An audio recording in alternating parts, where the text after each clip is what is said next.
Insurance के जो points हैं हमें देखने हैं, और जैसे जैसे हम इंश्योरेंस लेते हैं तो उसके लिए insurance company charges premium. Premium decide करने के बहुत सारे फैक्टर्स हैं, इंश्योरेंस कंपनी उसको टेक केयर करती हैं, and based on that they tell us, जब भी हम अप्लाई करते हैं इंश्योरेंस के लिए, they tell us the premium. Premium is not fix for all. इस तरीके से नहीं होता कि आज मैं मार्केट में गया, कोई सामान मैं उठा के आया, उसका एमआरपी देखा और एमआरपी के हिसाब से पे ऑफ कर दिया। Insurance is a very personalised product.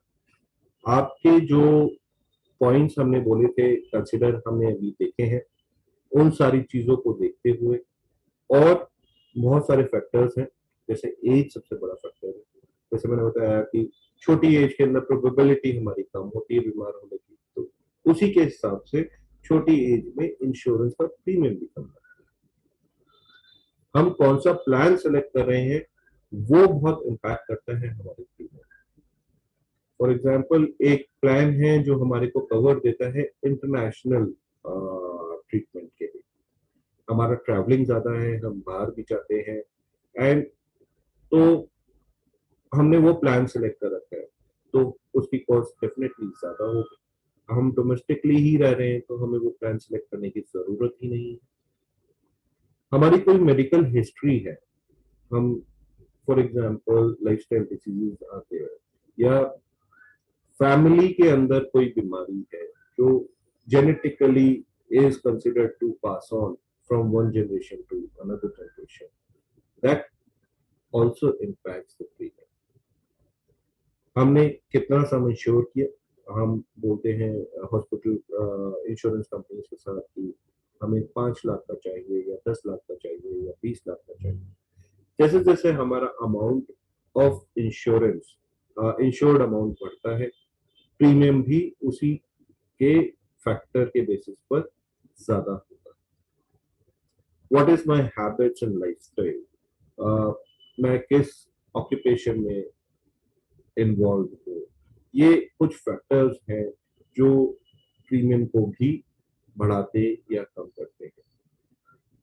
अगर कोई मेरे को पहले से बीमारी है, अगर मैं उसको डिक्लेयर करता हूँ, इंश्योरेंस कंपनीज उसको अंडरटेक करती हैं, एंड उसके हिसाब से हमारा प्रीमियम डिसाइड करती है। को पेमेंट हमने अप्रूव करवा रखा है या नहीं करवा रखा, या हमने उसको एक्सक्लूड करवा रखा है, that also impact our premium amount. अगर हमने एक्सक्लूड कर रखा है, definitely 100% cost is borne by insurance company. क्या हमने इसके अंदर इंक्लूड कर रखा है जो कंज्यूमेबल्स है, क्या हमारा प्लान वो इंक्लूड करता है कंज्यूमेबल्स? अगर करता है, definitely premium will be higher. Insurance लेते वक्त there would be certain add on. जब हम इंश्योरेंस की बात करते हैं, एक तो बेस इंश्योरेंस होता है, हमने एड ऑन लिया, फॉर एग्जांपल क्रिटिकल इलनेस लिया, या एक्सीडेंटल इंश्योरेंस एड ऑन इसके अंदर लिया, तो उन सबके प्रीमियम्स हमारे एड ऑन होते चले जाते हैं, वो कॉस्ट को बढ़ाते हैं। ओबेसिटी, अगर हमारा वेट ज्यादा है, that will also increase the probability of getting इल।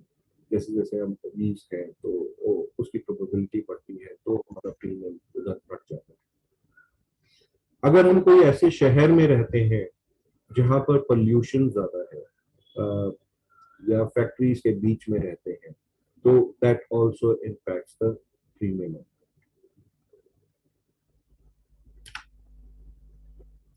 मैंने आपको बताया था कि गवर्नमेंट हमको प्रमोट कर रही है कि हम अपना हेल्थ इंश्योरेंस लें। प्रमोट गवर्नमेंट करती है by way of reducing the tax liability. Under section 80D we can claim the deductions।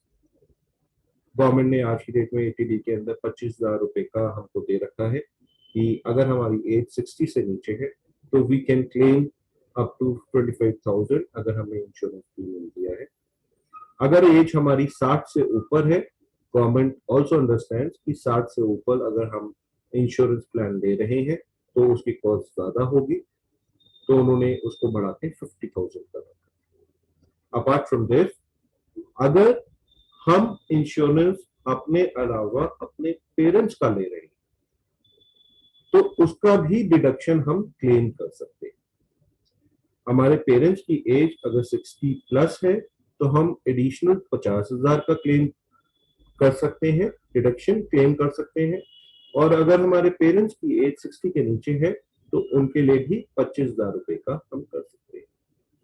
इसके अंदर एक छोटा सा राइडर ये है, पेरेंट्स ने अपना इंश्योरेंस अगर पहले से ले रखा है तो ये एडिशनल क्लेम, उनका एडिशनल कोई इंश्योरेंस हम देते हैं तो हम नहीं कर पाएंगे। या तो वो इंश्योरेंस ले रखा है तो वो अपना क्लेम करेंगे, आप अपना करेंगे। अगर उन्होंने नहीं ले रखा, आप उनके लिए इंश्योरेंस ले रहे हैं तो आप additional deduction under section 80D claim कर सकते हैं।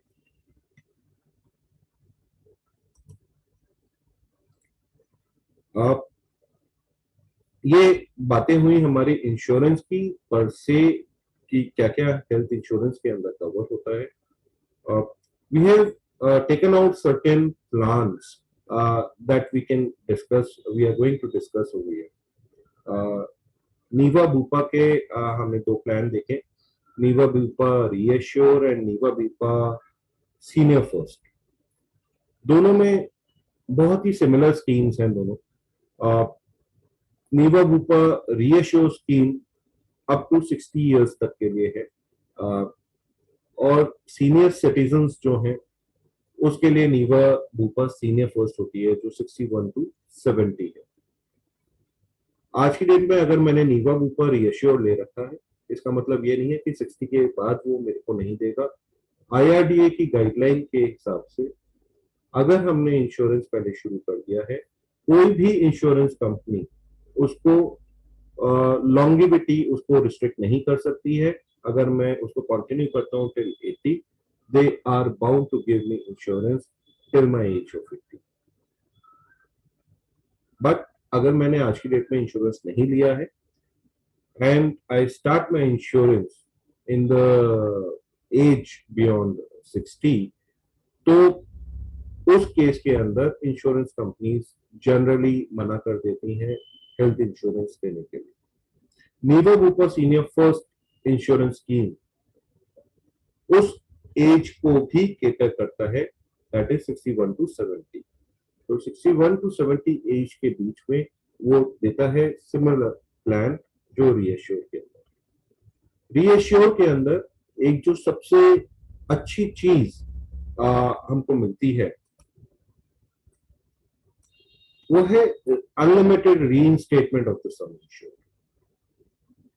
इसका बेसिकली मतलब ये है कि हमने 10 लाख रुपए का अपना प्लान ले रखा है और उस प्लान के अंदर हमने कभी क्लेम किया, बीमार हुए, हॉस्पिटलाइज गए, हॉस्पिटलाइज होने के बाद हमने उसको क्लेम किया। फॉर एग्जांपल 10 में से 5 लाख हमने क्लेम किया। जनरल स्कीम्स के अंदर होता है कि 5 लाख आपने क्लेम कर लिया है तो आपके पास 5 लाख ही रह गया है फर्दर क्लेम करने के लिए। लेकिन नीवा बूपा रीएश्योर के अंदर नेक्स्ट क्लेम जैसे ही हमारा होता है वो ऑटोमेटिकली रिचार्ज हो जाता है without paying any extra cost. तो जैसे ही हम उसको रिचार्ज करेंगे, मतलब सेकंड, अगर खुदा ना खास्ता हमको दूसरी बार क्लेम करना पड़ गया तो दूसरी बार भी हम उसको पूरा 10 लाख तक क्लेम कर सकते हैं।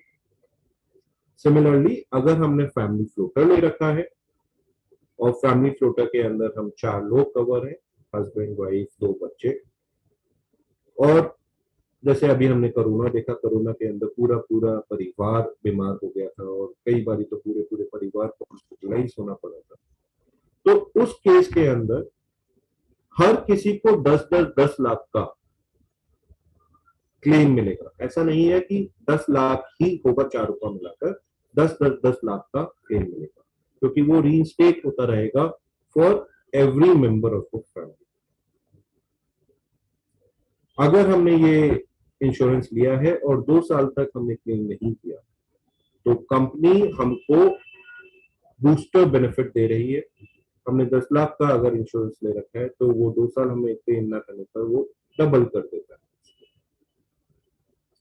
Health checkups are included from the day one. Niva Bupa का जो क्लेम प्रोसेस है वो इन हाउस टीपी के थ्रू है, एंड दे क्लेम कि वो 30 मिनट के अंदर कैशलेस क्लेम प्रोसेसिंग कर देते हैं,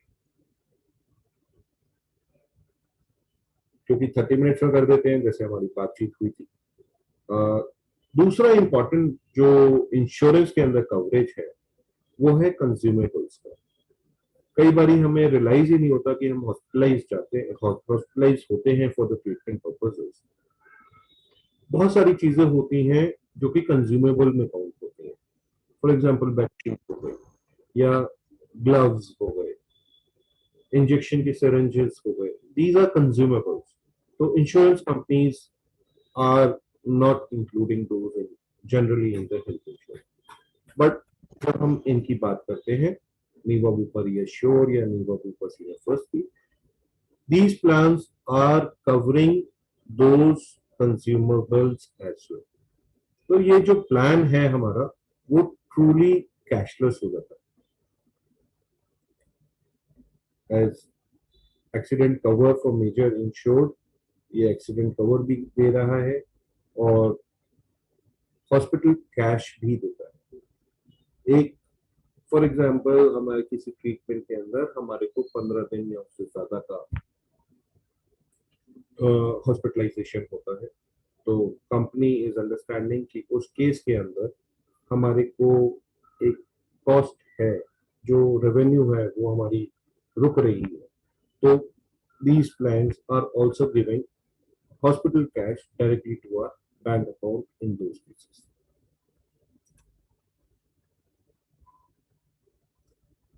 एक प्लान और हम यहाँ पर डिस्कस करेंगे, नीवा बुपा हेल्थ प्रीमियम। अगर आप ध्यान देंगे, मैंने आपको पहले बताया था कि जितने हम ऑप्शंस इंक्लूड करते चले जाते हैं उस हिसाब से हमारा प्लान भी थोड़ा सा एक्सपेंसिव हो जाता है। नीवा बुपा हेल्थ प्रीमियम बेसिकली उन लोगों के लिए है जिनका ट्रैवल बहुत है। ये बहुत सारी चीजें कवर करता है कि हमारा इंटरनेशनल ट्रीटमेंट को भी कवर करता है। हम यहाँ से मूव अराउंड कर रहे हैं, इंडिया के बाहर गए हुए हैं, वहां पर बाई चांस हमारे कोई कॉन्टिजेंसी इमरजेंसी आ जाती है, तो this plan covers my international cost of medical emergencies. Day care treatments include कर रहा है। From day one it is including maternity, day newborn baby cover is also there worldwide, and refill के जो benefits थे, reassure के जो benefits थे, वो सारे इसके अंदर भी इंक्लूडेड है। It also includes the critical illness.